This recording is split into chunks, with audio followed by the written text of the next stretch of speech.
timely hitting, resilient pitching, and an absolute bomb from Logan O'Hoppe were enough to give the Angels a heck of a series-clinching win in San Francisco. We'll discuss a thrilling 4-3 win for the Halos on today's edition of the Locked On Angels Postcast.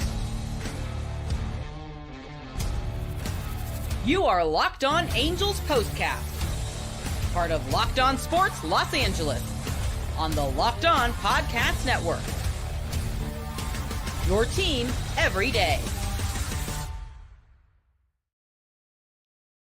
What's going on, everybody? Locked On Nation, Locked On Angels Postcast here, coming at you live from the Locked On Los Angeles YouTube channel. The Angels pick up a pretty exciting 4-3 win in San Francisco to, believe it or not, clinch another series win. That's right. After sort of some mishaps in Arizona, to say the least, including a really embarrassing loss 2 games ago, the Angels have now won 2 in a row.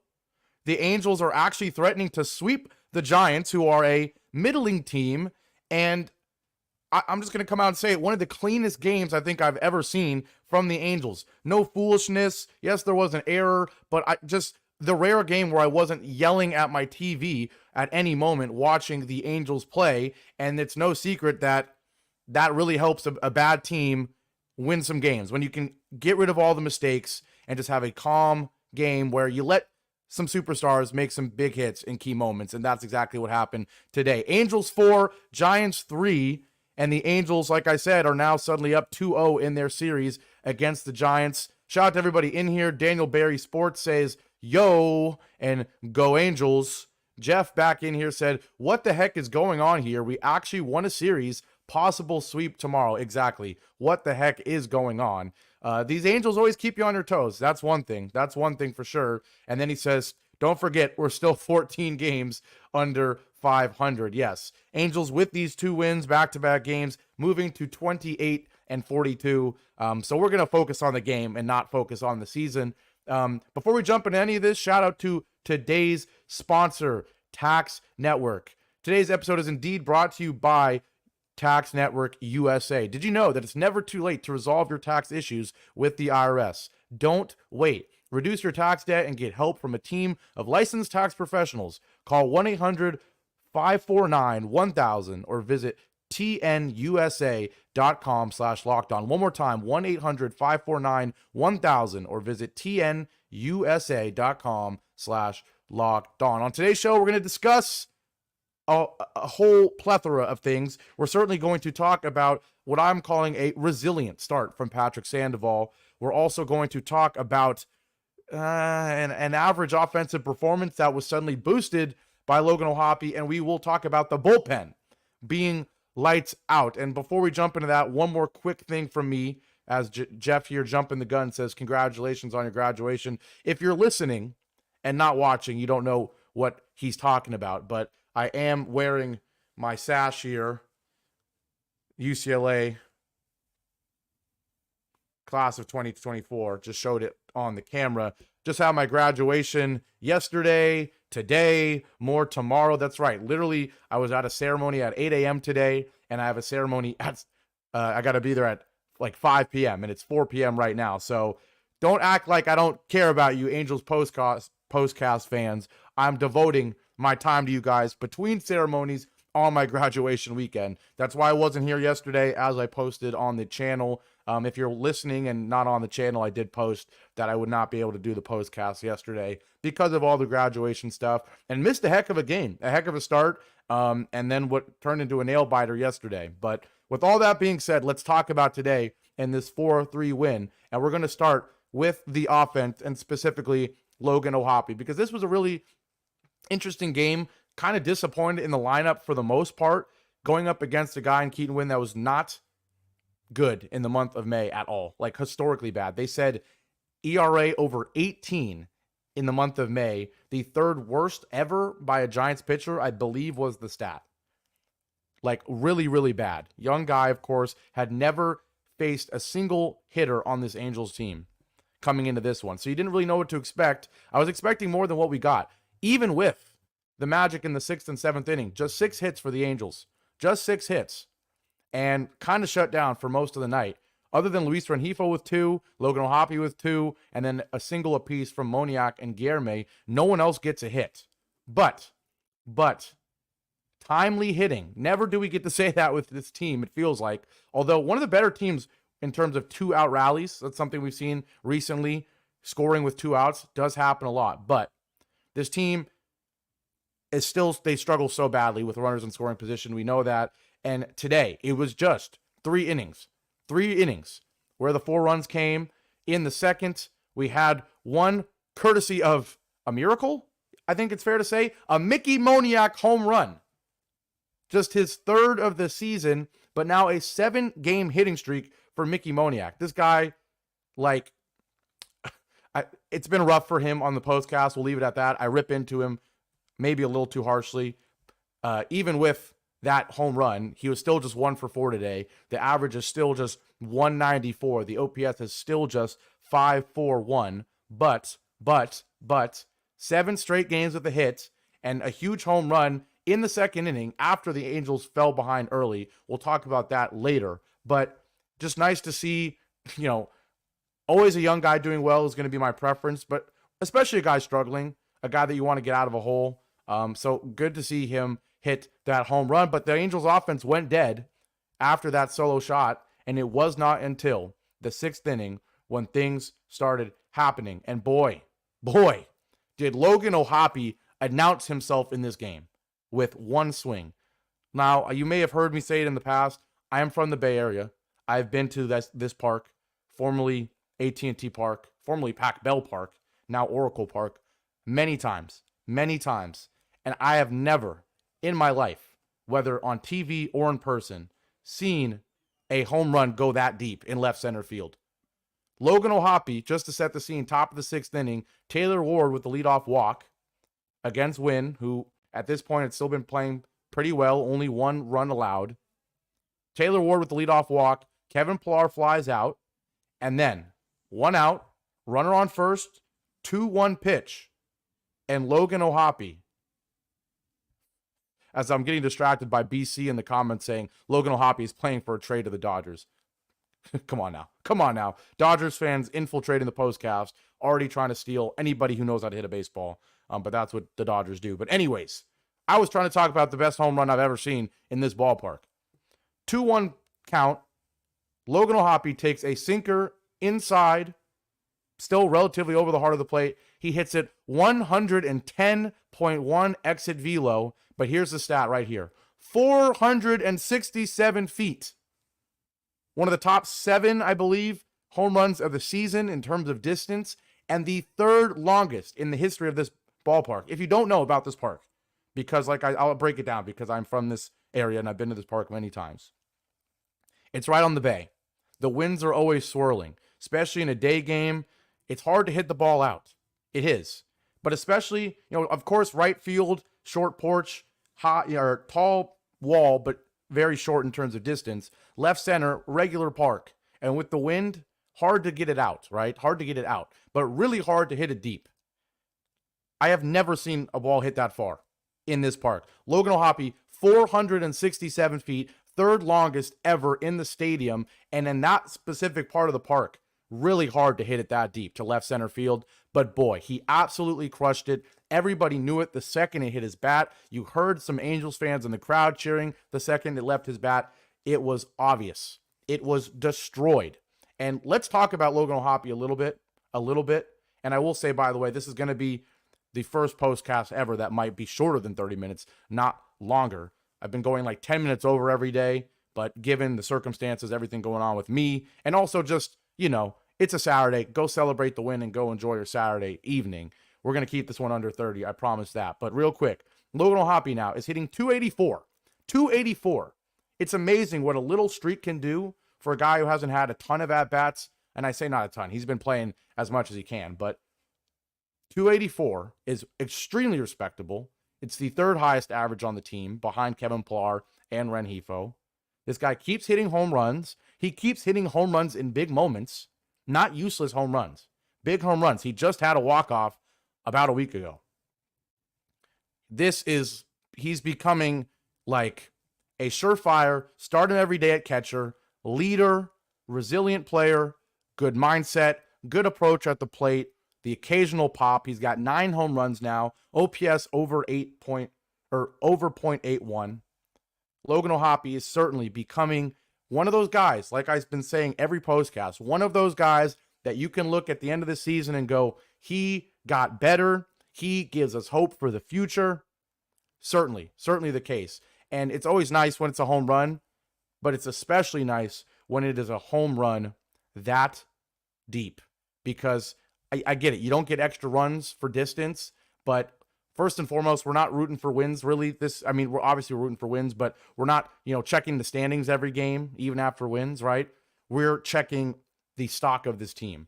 And so because of that, you care a little bit more about the distance of a home run for a young guy who has a potential to become one of the best catchers in baseball. The Dodgers don't care about the distance of the home run. They care about winning the game. They want to win the World Series. BC in the chat. But the Angels, we care about these things like distance on a home run because it just gives us a little bit of hope and excitement about the future. And so it's impossible not to be excited about 467. And it came at a huge time, 467 feet, that is, but at a huge time to tie the game. I didn't even mention that. You're trailing by 2. You're the tying run at the plate. You do exactly what a big league hitter should do. You get ahead in the count, 2-1, 2 pitches on the outside corner that you take, and then you crush one to tie the game. Clutch hit, unbelievable distance, unbelievable potential. This guy, Logan O'Hoppe, becoming a superstar every single day for the Angels. It tied the game at 3, and then in the bottom of the 7th, some small ball creativity after 2 outs. Once again, the 2-out rally has been one of the rare things the Angels have done well in 2024. Nolan Samuel walks. He maneuvers his way around the bases, throwing errors, gets to second on a steal, then gets to third on the error. And then because he's on third, a little bloop hit from Luis Rengifo is enough to score Nolan Samuel, give the Angels a 4-3 lead, and that 4-3 lead would stick through 3 more innings against the Angels bullpen, which is a miracle in its own right. But obviously, Logan O'Hoppe's home run, at least in my opinion, is the main story because wow, what a home run, wow, what a shot, and wow, at what a huge time to tie the game, eventually resulting in the lead an inning later. We're going to take our first break here on the Locked On Angels Postcast. I know that was a whole lot of yap about me and graduation and all that, trying to fill you in on everything, just so you know why I wasn't here yesterday, why I'm wearing a shiny blue UCLA graduation sash on the video today, and why this will be the first postcast that will actually be under 30 minutes because we're just trying to keep everything moving. But we're going to take our first break here on the Locked On Angels Postcast. When we come back, I will tell you about the bullpen and how they were able to defy the odds, just like a Mickey Moniak home run defies the odds. They were able to defy the odds and pitch stellar score-free baseball for multiple innings to help close out the win. We will discuss that after our first break here on the Locked On Angels Postcast. Now, a new sponsor. Today's show is brought to you by Stitch Fix. With Stitch Fix, you get a stylist who understands your style, size, and budget. They do all the shopping for you. It's the easiest way to update your wardrobe this season. Now, you can easily upgrade your wardrobe with a personal stylist that helps you find new on-trend favorites that will work for you. When I use the app, I just give my stylist my size. I'm short, I'm 5'4". My style, I'm young. I would hopefully be considered hip. I'm in college, although I just graduated. I want to look stylish. I want to be hip. I want to be with the times. But also, most importantly, not just my size, not just my style, but my budget preferences. I'm a college student. I can't afford crazy expensive clothes. So I put in my size, my style, my budget preferences. And just like that, I order boxes when I want and how I want. No subscription required. And all they do, Stitch Fix does, is they just send me 5 just for me pieces and outfit recommendations, pro styling advice. I keep what works from what they send me, and I send back the rest. All right. Stitch Fix is amazing. Like, I highly recommend you go try it out. The fact that they're a sponsor is funny because I used them before I knew they were a sponsor. But literally, you just say the types of things you want. They give you clothes. Whatever you like, you keep. Whatever you don't, you send it back. It's amazing. So It's style that makes you feel as good as you look. Now's the best time to get started at stitchfix.com, stitchfix.com/MLB, and get $100 off. That's $25 off your first 4 fixes for a limited time. One more time, stitchfix.com/MLB for $100 off. stitchfix.com/MLB. Must redeem within 7 days of sign up. Offer does not include kids fixes. Shout out to Stitch Fix for sponsoring this video. We are back here live on the Locked On Los Angeles YouTube channel. This is the Locked On Angels Postcast. I am Gavin Carlson. I haven't even mentioned it. 4 years as a credentialed journalist in the Los Angeles area, writing articles, conducting interviews, hosting podcasts, covering UCLA sports for the Daily Bruin. Just graduated. I keep saying that. But we are breaking down a exciting 4-3 Angels win. The Angels now 2-0 in their series against the Giants in San Francisco. And now they're talking about a sweep tomorrow. And the reason they can talk about a sweep and the reason they were able to hold on to a 4-3 lead that they gained was due to stellar performance from the entire bullpen. And this does not happen all the time. All right, if you watch the Locked On Angels podcast with the Super Halo Bros, the Frisch Bros, John and Mike, I highly recommend. If you don't, I don't know how you'd be listening to this and not listening to them every day. It's all part of the Locked On Network, and they are phenomenal. They call the bullpen the blow pen because too many times this bullpen blows it for our Angels. But tonight, we'll talk about the Sandoval start, but just looking at the stat line of the bullpen, it's one of the rare times where you actually can, get a correct read on the game just looking at the stat line. Matt Moore, he's the winning pitcher today. Pitches an inning, only gives up 1 hit. Hunter Strickland, 1 inning, 1 hit, 1 strikeout. Luis Garcia, no hits in an inning with 2 strikeouts. And then Carlos Estevez comes in the 9th and goes bang, bang, bang. 2 strikeouts, 1, 2, 3. Let's be honest here. Carlos Estevez is kind of heating up. And it's funny because I've been seeing his name on trade lists and Carlos Estevez is a guy that's going to have a lot of value. And I'm thinking, okay, I see the logic. Anytime a closer is not terrible, a team can trade for him and make him their setup guy, contender. But us Angels fans know that Carlos Estevez is a roller coaster of a closer.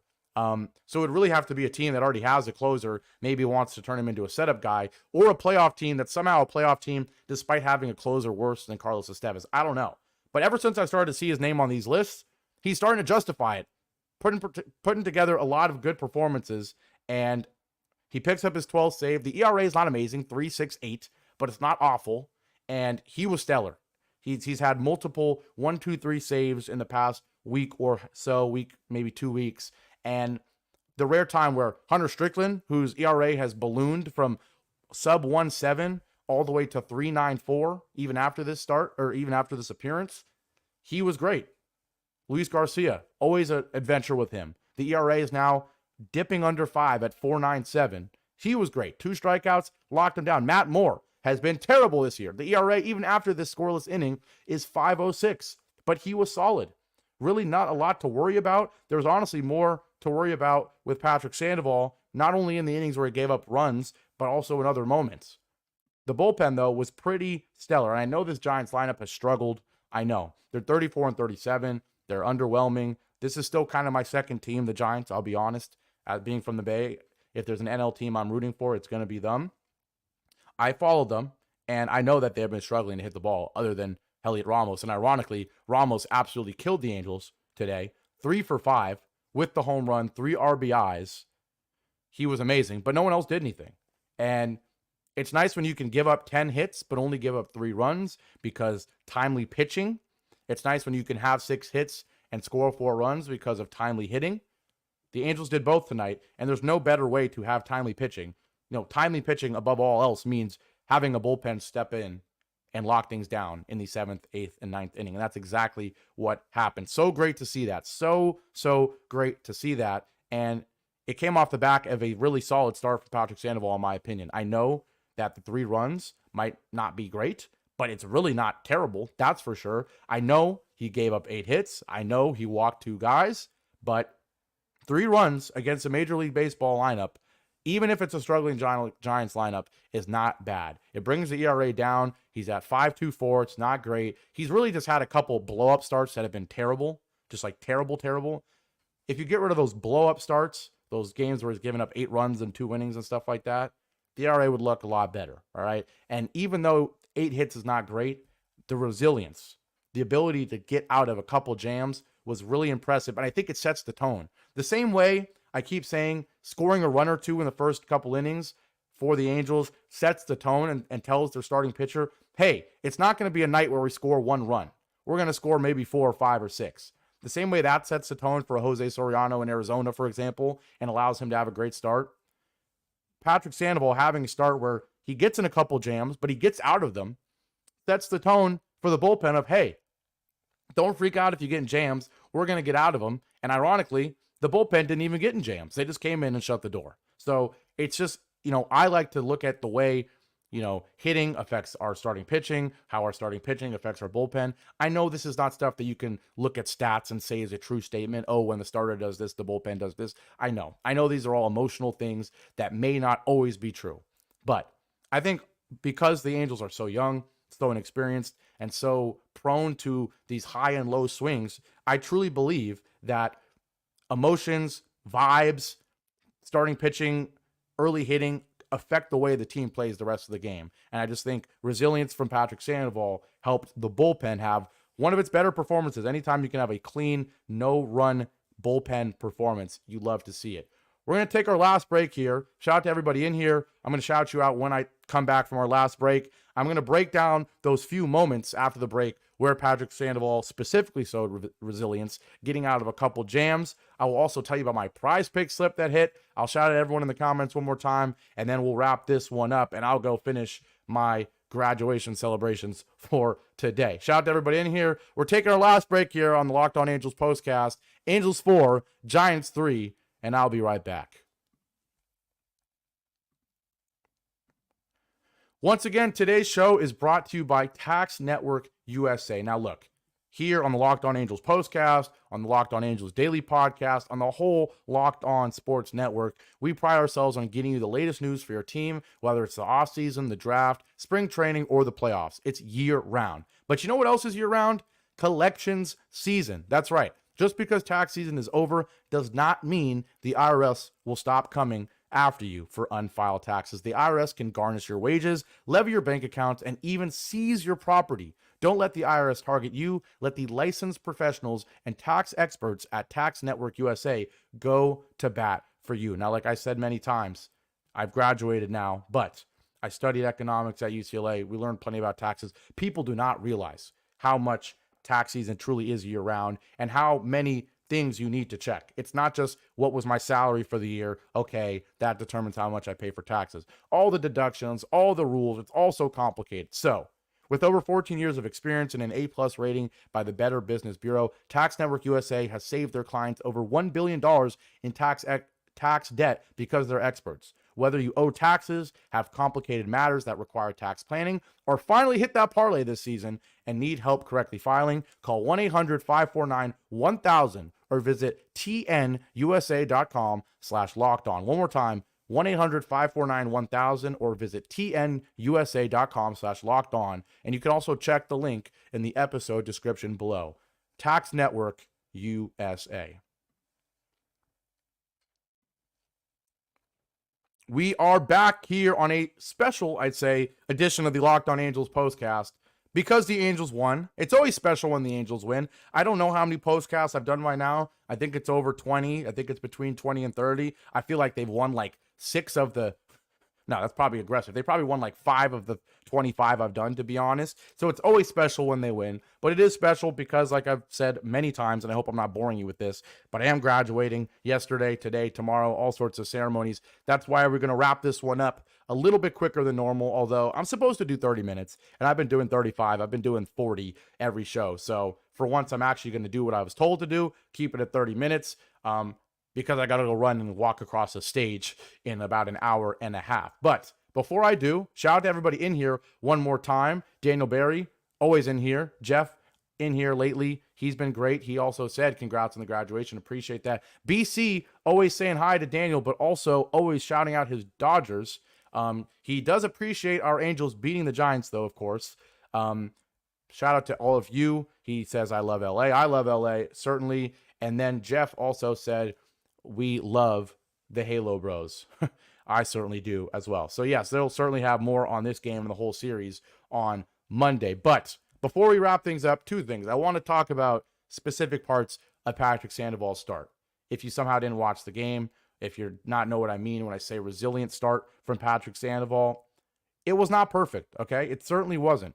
First inning, you immediately give up a 2-run home run. Like when I say immediately, I mean literally as quick as you can give up a 2-run home run. A leadoff single against Austin Slater, not an awful at bat, gets ahead 1-2, throws a changeup, probably catches a little bit too much of the zone, base hit. And then Heliot Ramos comes up, who's absolutely scorching the baseball, and he scorched this baseball. Gets ahead 2-0. Patrick Sandoval, resilient in this at-bat alone, works it all the way to 3-2 by getting 4 straight foul balls and then finally throwing the ball in the dirt. 3-2 pitch, throws a fastball at the knees. Not an awful pitch, but clearly Ramos was looking for it. He crushed it 107.7 off the bat, 402 feet. And just like that, Patrick Sandoval, whose ERA is well over 5, who has been all over the place this season, gives up a 2-run shot in the first, and you're thinking, okay, the Angels are just going to keep doing this domino thing. 3 games ago, huge win. 2 games ago, huge loss. Yesterday, huge win becomes a slighter win, becomes a smaller win, sure, but huge win. Today, it's a huge loss coming. It's 2-0 after 2 batters. Maybe that's the case, but he locked in after there. No runs in the second, third, or fourth. And then I want to talk to you about the 5th. This was the inning, in my opinion, because, boy, it started bad. Leadoff single from Curt Casali. He walks Austin Slater, which you know the walks are always going to make me furious. And then Heliot Ramos continues to do Heliot Ramos things. Changeup catches too much of the zone on 2-1, and Ramos rips it to left field. Curt Casali scores. Austin Slater gets to third, and it's suddenly 3-1 Giants. That Mickey Moniak home run is now erased by this run, back to a 2-run deficit. You know, Patrick Sandoval's angry. He is an intense guy. And you've got quite the jam, right? Because you've got second and third with nobody out after already giving up a run. Easily in other starts, this becomes a 2 RBI base hit. Instead of 3-1, it becomes 5-1. And then Patrick Sandoval probably walks a guy and then gets pulled. Let's be honest. I think the bullpen was up at this point because Patrick Sandoval, even though he had a clean second, third, and fourth in terms of runs, that pitch count was really high. Really, really high.